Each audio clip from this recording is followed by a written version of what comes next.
खरं तर निवडणूक आयोगावरती बोलण्याइतका विद्वान तर मी नाहीच आहे.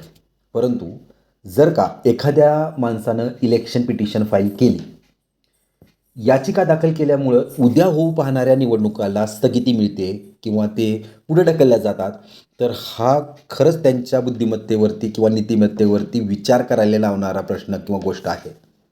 आता ही गोष्ट केवळ एका ठिकाणची नसून महाराष्ट्रात तब्बल 20पेक्षाही जास्त ठिकाणी ज्या नगरपालिका आणि नगरपरिषदेच्या निवडणुका उद्यावरती येऊन ठेपल्या होत्या, त्यांना स्थगिती मिळालेली आहे. म्हणजे जी तयारी उमेदवारांनी केली होती, जे कष्ट घेतले होते, प्रचार प्रसार केला होता आणि आता त्यांना समजतं आहे की उद्या निवडणुका नाही आहेत. परत 20 दिवसाची प्रतीक्षा करायची आहे. परत एकदा त्यांना प्रचार प्रसार करायचा आहे. परत एकदा मेहनत घ्यायची आहे. तर याचं कारण काय असू शकतं? इतका गंभीर निर्णय का निवडणूक आयोगाने घेतला असेल याचा विचार करणं गरजेचं आहे. आता जे सत्ताधारी मंडळी नेहमी निवडणूक आयोगाची बाजू घेत आहेत, तर आज त्यांचाही स्वर कुठंतरी विरोधात दिसून आला. खुद्द मुख्यमंत्र्यांनी सांगितलं की निवडणूक आयोगाचा हा जो काही निर्णय आहे तो आश्चर्यकारक आहे. आता जे काही निकाल आहेत तो तर पाळावाच लागेल, परंतु याच्यानंतर त्यांना जाबही विचारण्यात येईल निवडणूक आयोगाला, परंतु त्यानंतरच्या गोष्टी आहेत. आता नेमकं पाहूया की निवडणूक आयोगाने ही निर्णय कोणकोणत्या तथ्याच्या आधारावरती म्हणजे त्यांची काय भूमिका आहे हे थोडकं समजणं गरजेचं आहे.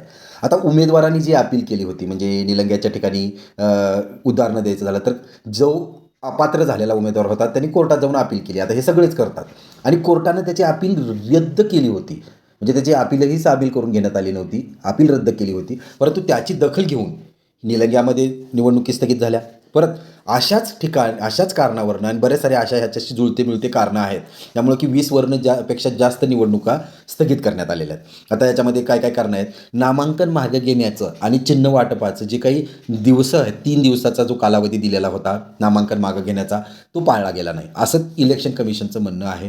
त्यामुळंही ह्या ठिकाणी ज्या ठिकाणी नियम पाळले नाही आहेत त्या ठिकाणी स्थगिती देण्यात आलेली आहे. आता नुसतं निवडणुका पुढं नाही ढकलल्या तर त्यांचं जे काही चिन्ह वाटप आहे म्हणजे वैध जे उमेदवार आहेत ज्यांचं दाखल झालेलं आहे, अर्ज स्वीकारलेला आहे, त्यांची परत एकदा अर्ज दाखल करण्याची तारीख नाही आहे, प्रक्रिया होणार नाही. प्रक्रिया कुठून होणार? उमेदवार बाद करण्यापासून त्याच्यानंतर चिन्ह वाटपापर्यंत पण ही गोष्ट जाऊ शकते आणि त्याच्यानंतर निवडणुकीचा रणसंग्राम आपल्याला पाहायला मिळणार. परत एकदा प्रचार प्रसार, परत एकदा तो वातावरण तापवणं, ह्या सगळ्या गोष्टी होतील. आता ह्या कधी होणार आहेत? 4 डिसेंबरच्या नंतर आणि संभवतः आहे की 14 डिसेंबरपर्यंत तरी अंतिम मुदत राहील परत ह्या सगळ्या प्रक्रियेची आणि 14 डिसेंबरच्या नंतर तुम्हाला प्रचार प्रसार करायला मिळेल. 20 डिसेंबरला निवडणुका लागू शकतात. ही संभव तारखा आहेत. आता थोडक्यात पाहायचं झालं तर ह्या निवडणूक आयोगाचा सावळा गोंधळ लक्षात घेऊया.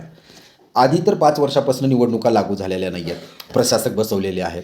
काही काही ठिकाणी 5पेक्षा जास्तही वर्ष झालेली आहेत. आणि याचं कारण जर निवडणूक आयोगाला विचारलं तर त्यांनी सांगतात की कोर्टामध्ये जे काही ओबीसीचं आरक्षण असेल किंवा आणखीन बरेच सारे अपील्स होत्या त्यामुळं निवडणुका पुढे ढकलल्या होत्या. त्यातच हायकोर्टाचा निकाल होता की तुम्ही 31 जानेवारीच्या अगोदर सगळ्या निवडणुका राज्यातल्या ज्या स्थानिक स्वराज्य संस्थेच्या ते संपवा. आता यांनी आरक्षणामध्ये दुसरा गोंधळ घातलेला होता की 57 ठिकाणी यांनी आरक्षणाची जी मर्यादा आहे 50%ची ती ओलांडली होती. SC ST आणि OBCचं मिळून आरक्षण 57 ठिकाणच्या पुढं गेलेलं. आता त्यांच्या 57 ठिकाणचा निर्णय तर हा जो काही असणार आहे तो राखीवच असणार आहे आणि त्या जिंकलेल्या हारलेल्या उमेदवाराच्या डोक्यावरती टांगती तलवार तर आहेच. हा गोंधळ मागच्या आठवडाभरात सारला आणि आता नवीनच गोंधळ हा आहे की 31 जानेवारीच्या आतही या निर्णयामुळं इलेक्शन होतील की नाही यावरती प्रश्नचिन्ह निर्माण झाला आहे. आता याचा परिणाम काय होतोय हे आपण पाहूया. याचा परिणाम सत्ताधारी मंडळीवरती पण होणार आहे. काही चांगले परिणाम आहेत, काही वाईट परिणाम आहेत. सर्वप्रथम काही वाईट परिणाम आपण पाहूया. यामध्ये होतं काय की इलेक्शन कमिशन हे सत्ताधाऱ्याच्या हातची कठपुतली आहे असं समजलं जातं काही लोकांमध्ये आणि त्यांचाच काहीतरी गेम आहे, खेळी आहे का? यामुळं जो काही विश्वासार्हता होती प्रक्रियेवरती, निवडणूक प्रक्रियेवरती विश्वासार्हता कमी होते, लोकांचा विश्वास उडून जातो आणि मग सरकारबद्दल किंवा सत्ताधारी मंडळी किंवा सत्ताधारी पक्षाबद्दलचं ज्यांचं जे मत आहे, ज्यांचा जो विश्वास पूर्वीच कमी झालेला होता त्याच्यावरती कुठंतरी शिक्कामोर्तब होतो आणि अशा प्रकारे हा घेतलेला निर्णय केवळ स्वतंत्र ECचा असेल, इलेक्शन कमिशनचा जरी असला तरी याचा परिणाम कुठंतरी सत्ताधारी मंडळीवरच होणार यात काही दुवज्ज नाही आहे. त्याच्यानंतर दुसरी गोष्ट काय की जर विलंब झाला असेल तर विलंबामुळे 2 ते 3 गोष्टी होतात. विलंब झाल्यामुळे परत एकदा प्रशासक कार्यरत येतो 15-20 दिवसासाठी आणि जी थांबलेली कामं असतील ते कामं पूर्ण होतात किंवा जी जनतेच्या हिताची किंवा त्यांना आकर्षक करण्यासाठी जे काही योजना तुम्हाला राबवायच्या त्यांना लभवायचं आहे परत एकदा तर तशा योजना पण तुम्ही लागू करू शकता सत्ताधारी मंडळीच्या साईडनं आणि तुम्ही परत एकदा वोट बँक ही जुळवू शकता.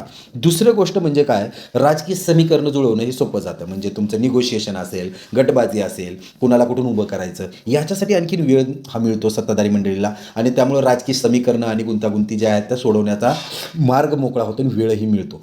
मग हा वेळ दोघंही पक्षाला मिळतो, परंतु फायदा जो होतो तो सत्ताधारी मंडळीला जास्त होतो. कारण सत्ताधारी मंडळीच्या हातात प्रशासक आहेत आणि प्रशासकाला कोणी विरोधक हा प्रशासकाला प्रश्न विचारू शकत नाही आहे. तर आशा करूया येणाऱ्या काळामध्येच म्हणजे 4 डिसेंबरला जी काही निवडणुकीची परत एक नवीन वेळापत्रक जाहीर होईल त्याबद्दल आपण थोडक्यात माहिती घेऊच. त्यासाठी विनंती आहे, चॅनलला सबस्क्राईब करायला विसरू नका. धन्यवाद.